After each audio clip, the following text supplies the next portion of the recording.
You know what blows my mind? When I post a video about the PS5 Pro versus a $2,000 PC, or the PS5 Pro versus an RTX 4080, people lose their minds, just based on the title alone. I'm not going to recap all that here. You can check those videos if you're curious. What I want to talk about is this. Every time a PS5 game is ported to PC, what does every reviewer do? Is it A, compare the PS5 version to a $450 gaming PC? B, compare it to a $650 PC? Or C, compare it to a beastly 4090 setup that maybe 0.01% of PC gamers own? No, seriously, take a moment to think about it. I'll give you 5 seconds.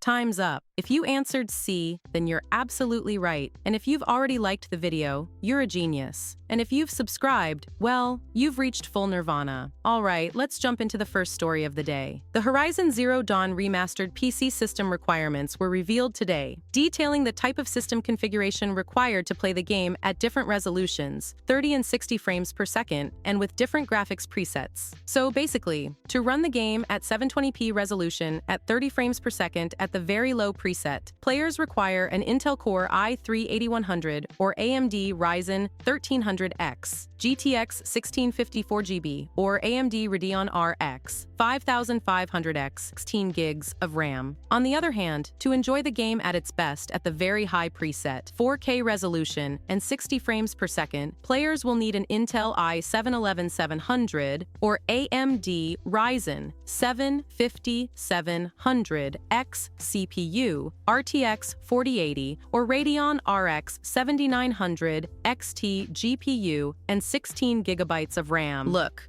just buy a PS5 Pro and run the game at 4K. Don't worry, it'll look good.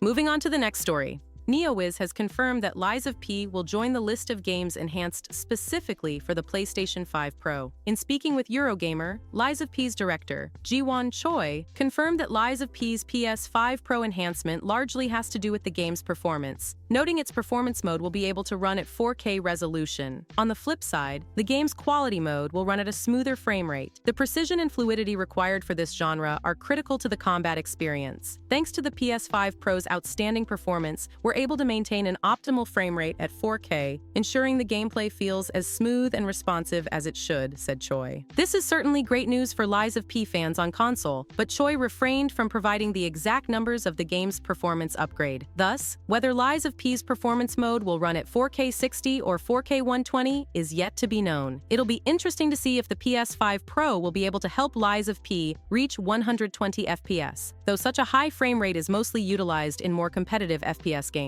The quality mode's exact frame rate remains unknown as well, though it likely won't hit 60 FPS. These exact numbers will likely be revealed leading up to the PS5 Pro's November launch. Codemasters makes its first push for PlayStation 5 Pro support with an update to F124, a release that adds ray tracing upgrades and integrates the machine's PSSR upscaling. Of course, F124 already has an impressive set of modes on the regular, base PS5, including support for 120 frames per second gaming, and the same quality performance divide remains on Pro, but with a range of enhancements for each. There's also a new resolution mode that unlocks only when the Pro is connected to an 8K screen. We went hands-on at the studio on PS5 Pro development hardware, and while the code wasn't quite final, the upgrade is clearly impressive, particularly in the 60 FPS quality mode, where the EGO engine's ray tracing features are used extensively. A range of RT upgrades are in place, whereas the standard PS5's quality mode only used ray tracing in replays and pre-race sequences. PS5 Pro changes all of that, in large part thanks to the leeway afforded by its more capable GPU, a 67% increase in compute units, and 28% boost in memory speeds. It's now possible to include 3 RT features during the race itself, all while still running at 60 frames per second. There's ray-traced reflections, including opaque materials like glass, alongside ray-traced ambient occlusion for more realistic indirect shading, and dynamic diffuse global illumination, or DDGI, allowing for simulated light bounce between surfaces. The one RT option missing during gameplay is ray-traced shadows, though these are enabled during in-engine cinematics. In comparing the base PS5 directly to PS5 Pro, the ray tracing upgrade for reflections is a substantial one. The overcast afternoon sky is more accurately reflected across the glossy surface of the car, and even the driver's helmet. Each surface is more thoroughly lit in daylight, as it would be in a real race. The other, classic example of ray-traced reflections, is on wet track surfaces. The base PS5 uses the screen space method SSR to draw reflections, where every roadside barrier and overhead billboard is vibrantly mirrored across the tarmac. Except the result is often exaggerated. SSR works well, but it doesn't simulate the way real-life light reacts, and, crucially, diffuses across rough surfaces. The material reaction is too clean in the mirroring of elements above the track. Next along is the impact of ray-traced ambient occlusion, the indirect shading in and around the car and track. The underside of the car has a more realistic, deeper blanket of shade, and even trackside detail is more accurately shaded. Racing through the Azerbaijan circuit around dusk, the waning sunlight is better simulated with PS5 Pro's RTAO. Its barriers are darkened all the way up the initial straight, while the base model's details look almost artificially bright. There's an altogether richer, more natural pass of shade that beds in every point of the track ahead, and even cockpit details. Here's why some PC gamers are switching to PS5 Pro. This is a very interesting comment from one of my previous videos. And no, I did not pay for this comment. Edox Tensei said, and I quote, "I sold my monster PC just to get a PS5 Pro and save some money because I was so tired of playing Developer Edition Simulator instead of actually enjoying my games. The last straw was Silent Hill 2 Remake, a stuttery mess on PC. I bought it and spent nearly the entire Saturday trying to fix it, but with no success. Meanwhile, even the standard PS5 doesn't have that issue, even if it's running at a lower resolution. And with the PS5 Pro coming out, games will look even better at a higher resolution. On PC, if a game doesn't work properly, there are tons of possible reasons due to hardware variations. But on a console, a few updates can usually solve any issues, and most games run better since they're optimized for that specific hardware. When I tried to ask people about the PS5 Pro, here's what I got. Dude, PC is way better. Buy a PC. You can do way more on a PC than just gaming. And the best one, PC always runs without issues, just plug and play. Here's what can go wrong on PC. Windows can release a bad update.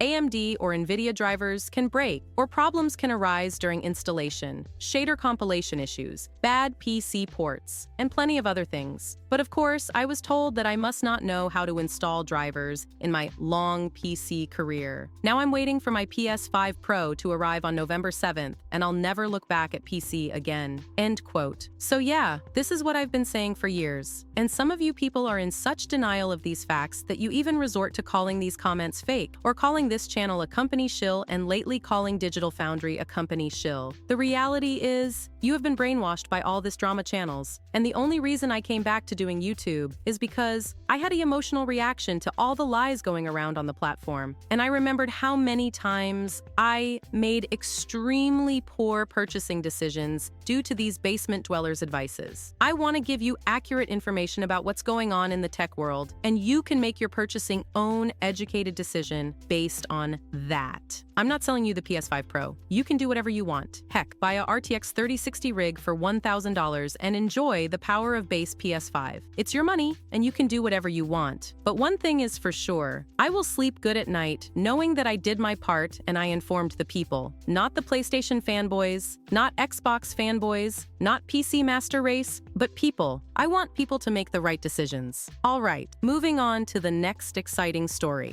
Has it ever been clear? They do not care about us. Selfish, egotistical, sociopath. I'll tell you, in all my years, I would have not guessed that this is what I'd be reporting on